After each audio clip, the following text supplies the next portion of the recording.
ఆంధ్రప్రదేశ్ రాష్ట్రం పల్నాడు జిల్లా ఎడ్గపాడు మండలం సోలాస గ్రామానికి చెందిన తిరుపతి శివయ్య అతని ఇద్దరు కుమారులు హరికృష్ణ బాలయ్య మేస్త్రి వృత్తి పనిచేసుకుంటూ జీవనం కొనసాగిస్తుంటారు. విలాస జీవితాలకు అలవాటు పడి కుటుంబం దొంగతనం చేసి అమ్ముకుని వాటితోనే మంచిగా విలాసవంతంగా జీవించడానికి నిర్ణయించుకుని నెల క్రితం దొంగతనం చేద్దామని నిర్ణయించుకుని హుస్నాబాద్ నుండి సిద్దిపేటకు వెళ్లి అక్కడ రాత్రి దొంగతనం కోసం తిరుగుతుండగా అక్కడ ఒక కాంక్రీట్ మిల్లు కనిపించగా దానిని కొద్ది దూరం నెట్టుకుని వెళ్లి చెట్ల పొదలలో దాచి ఇంకా ఏమైనా ఉన్నాయా అని మళ్లీ వెళ్లి చూడగా ఎల్లమ్మ గుడి దగ్గరలో మరో మిల్లర్ కనపడినది.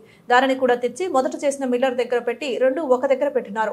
కొద్ది రోజుల తర్వాత మళ్లీ దొంగతనం చేద్దామని హుస్నాబాద్ నుండి జనగాంకు వచ్చి జనగాం పట్టణంలో తిరుగుతుండగా జనగాంలోని రైల్వే స్టేషన్ దగ్గరలో కూడా ఒక కాంక్రీట్ మిల్లర్ కనిపించినది. దానిని దొంగిలించి 3 మిల్లర్లను ఒక ప్రదేశంలో పెట్టి అమ్మడం కోసం అనుమానాస్పదంగా తిరుగుతున్న వారిని పోలీసులు విచారించి వారు చేసిన నేరాలను అంగీకరించారు.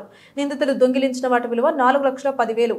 దొంగతనాలకు పాల్పడిన నిందితులను పట్టుకోవడంలో ప్రతిభ కనపరిచిన Janagama ACP Devender Reddy, inspector E Srinivas, Janagama SI G Arun, ASI Srinivasaraju, constable K Mahesh, B Karunakar మరియు టి రామన్నలను west zone deputy commissioner of police Janagama P Sitaram అభినందించారు.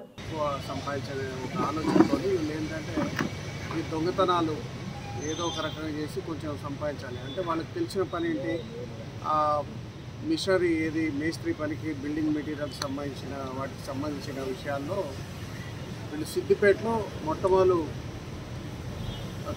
ముగ్గురు తిరుగుకుంటూ నైట్ టైంలో చూస్తే కాంక్రీట్ బిల్లర్స్ ఉంటాయి కదా, బిల్డింగ్ కట్టడానికి ఉపయోగించే కాంక్రీట్ బిల్లర్ ఒకటి కనిపిస్తే దాన్ని తీసుకుపోయి ఒక పొదలల్లో పెట్టి దాన్ని అక్కడ ఎవరికి కనపడకుండా చేశారు. మళ్ళీ తర్వాత ఇంకొక రకం చెప్పుకుంటే అక్కడే సిద్దిపేటలోనే ఇంకా రెండోది కూడా దొరికింది కాంక్రీట్ బిల్లర్.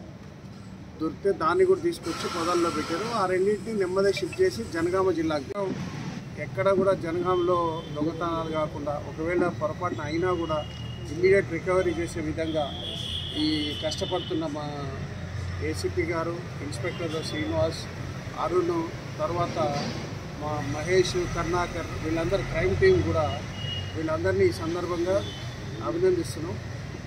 వీళ్ళు ఫ్యూచర్లో కూడా జనగామ జిల్లాలో ఏ విధమైన దొంగతనం జరిగినా ఎల్లప్పుడూ ఉండి చాకచక్యంగా పట్టుకోవటం కానీ వాళ్ళ మీద నిరంతరం నిఘా ఉండటంలో వీళ్ళు చాలా యాక్టివ్గా ఉన్నారని ఈ సందర్భంగా వాళ్ళందరినీ ప్రశంసిస్తున్నారు.